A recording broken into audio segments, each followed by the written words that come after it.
As I am coming to the final stages of my doctoral candidature, I'm finishing up my PhD and I'm kind of thinking about what the next steps for me are in terms of my academic career. I'm finding myself more and more drawn to this idea of becoming an independent scholar. And I've been exploring what that kind of means, both for me personally, but also just what an independent scholar kind of looks like in the 21st century and the viability of it and the reasons that there seems to be a rise in the interest of independent scholarship. And I wanted to kind of just talk about that in this video and kind of share my thoughts and my kind of way of thinking about this. I think it's important to define an independent scholar, first of all. And when I think about or talk about an independent scholar, I think there are kind of two broad categories that people could fall into if they are pursuing this path. And there's definitely a lot of overlap between these two, but I think it comes down to more of their disciplinary background. So I use the term independent scholar as like an umbrella term, but it kind of refers to what we might think of in terms of more traditional scholarship, but also research. So an independent scholar would be somebody who engages in academic style inquiry, analysis, and writing without an official affiliation with a university or research institution. And their work is more kind of characterized by a strong theoretical foundation, engagement with existing scholarship, and contributions to kind of broader intellectual or disciplinary conversations. These independent scholars would probably be more inclined to pursue work in the humanities or social sciences. And these are areas where things like critical analysis, interpretation, and theoretical synthesis are kind of central to knowledge production. By contrast, independent researchers are probably those people who are going to be primarily focused on conducting empirical research, collecting data and generating new findings outside of traditional institutional settings. Independent researchers can be found across disciplines, including the sciences, the social sciences, technology, and applied research fields. And I think that their work is going to be more technical and data-driven. It's often going to be solution-oriented compared to more theoretical or conceptual focuses of independent scholars.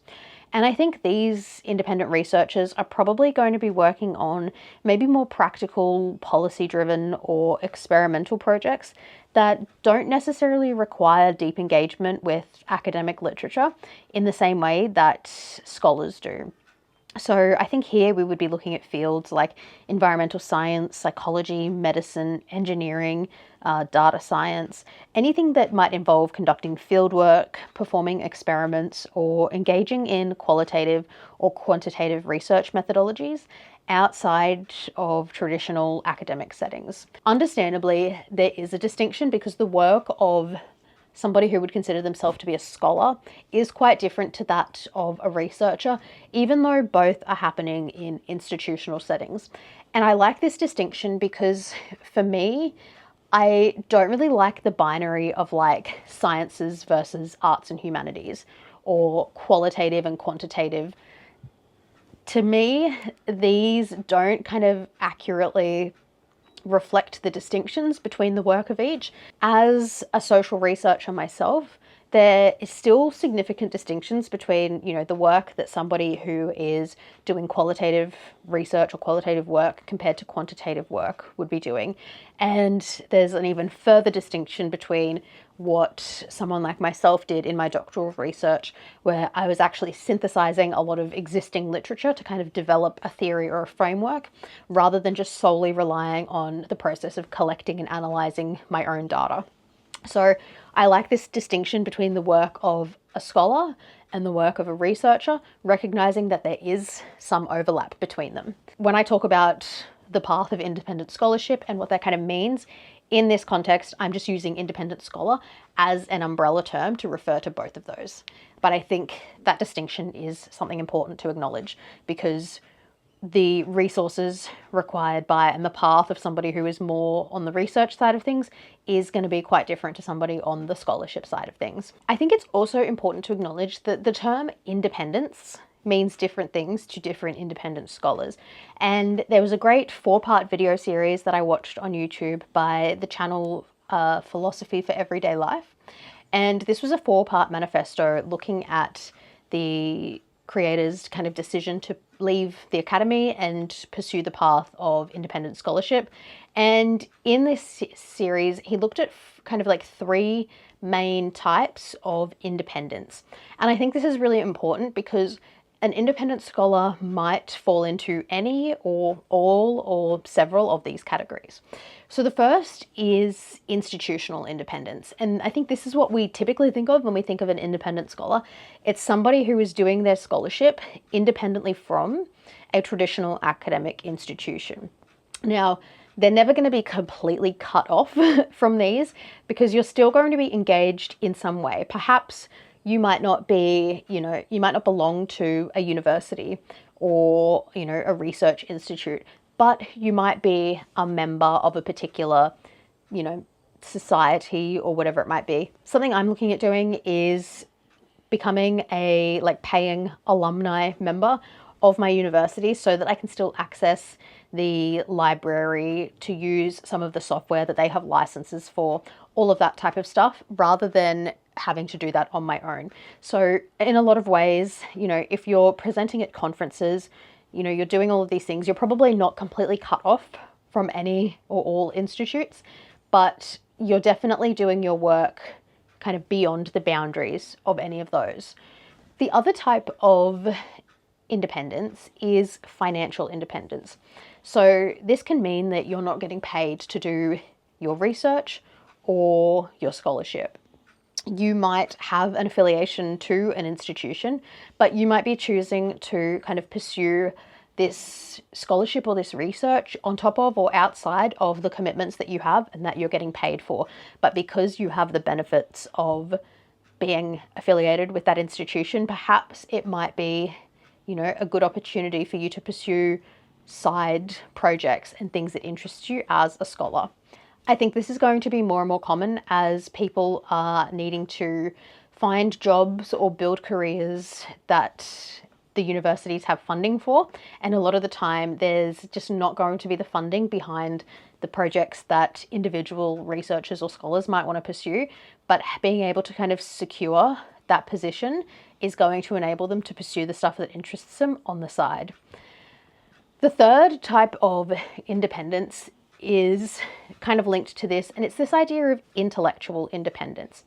It's where, perhaps you have an affiliation with a university or not, perhaps you are getting paid by a university or not, but you have the freedom or the independence from that institution to pursue research or scholarship in the areas that genuinely interest you. And all 3 of these can be at play when we think about what it means to be an independent scholar. Like I said, I don't know that it necessarily means that you have to be completely independent in all 3 ways. I don't think that's the case. It might just be in some of these ways and at different points in your career. I think a lot of the reasons that independent scholarship is becoming more of an option for people are also the very same things that are causing academic careers to be less appealing to people or simply less available or less fulfilling. We have, the rise of massive open online courses, open access journals to access academic scholarship or research. But at the same time, these things are making it a lot harder and a lot more competitive to find jobs in these institutions. If you check out the article linked in the description, I kind of go into a little bit more depth about these different things in my Substack article about this topic. But in terms of kind of just thinking about the path of independent scholarship and why I am particularly drawn to it, I've been thinking a lot about the viability of this as an option for myself, but also for people more broadly. And I think that, a lot of people are kind of becoming disillusioned by academia. It's becoming a lot more competitive. There's this adage that's thrown around a lot, publish or perish. You're kind of forced to, be on your game all the time, producing, publications and things like that for your research when you know, sometimes the research that is needed the most in our society, or the research that you might be drawn to the most based on your passions and your skill set, is the type of research that is going to take a lot longer. And there's less appeal for an institution to fund that or support you in pursuing that when, you know, they have these really high expectations that their staff, whether you're teaching staff or research staff or a combination of the two, are kind of pressured to produce a lot of research, to teach a lot of classes, to constantly be doing all of this stuff in order to be like quote unquote productive in that role. For me, it's not so much about academia being less attainable. For me, it's simply less desirable. I love what I do. I am much more interested in social entrepreneurship and, you know, doing my own consulting work, building my own organization and that kind of stuff. But I still love academia. I still value academia in the work that I do as a social change maker. I recognize the importance of, you know, high quality research and scholarship applied to real world challenges and issues. And I'm much more interested in taking that stuff and applying it at the grassroots level. At least, you know, with my own doctoral research, I've done all of this effort to develop this theory and this framework for women's empowerment. Now I want to make sure that that research actually gets taken up and used by organizations. And I know that it's going to become bookshelf research if I don't take the initiative to actually take the research and get it out in the field. So I'm somewhat privileged, I think, in the sense that I have the kind of freedom and flexibility to do that. I don't have children. I don't feel pressured to, you know, find a secure and stable job straight out of my PhD, which a lot of other people do. So I am very privileged in that sense. But I still want to engage in scholarship. And that's why I'm looking at this idea of independent scholarship. I still want to, you know, publish. I still want to be kind of further developing this framework and this theory that I've developed in my doctoral research and exploring that and engaging with other people who are researching in similar areas and collaborating with other people. So I've kind of been thinking about it. And I think that for anybody who's serious about it, you can pursue full-time scholarship as an independent scholar, but it takes a lot of work. I think that, and this is not something that I've like fully developed yet, so maybe I'll make another video, write another article about this in the future, but I've been thinking a lot about how with the increasing difficulty of conducting research beyond having like an institutional affiliation, I think that one of the best ways to be able to engage in independent scholarship is when independent scholarship is kind of done in tandem with, or it's done in a way that complements work that you might be doing as a practitioner, as an activist, or even as a public intellectual. I feel like, you know, if you're a practitioner who's working out in the field, that makes it a lot easier for you to engage in independent research, perhaps as a consultant or perhaps within an organization that you might be working for. I think that, you know, if you're out doing activism, you're out working at the grassroots level, that makes it a lot easier to engage in independent scholarship because you're seeing how the work that you're doing actually kind of ties in and can be a practical application of aspects of scholarship. Similarly, with public intellectuals, I think that if you build a platform in which you are kind of like disseminating and communicating research or scholarship insights publicly, then that gives you a really good platform to also be engaging in scholarship independently. And I really think that the only way to kind of viably be an independent scholar, at least for myself, is when the scholarship is done in a way that it does kind of complement or works with other work that you might already be doing that you are being compensated for.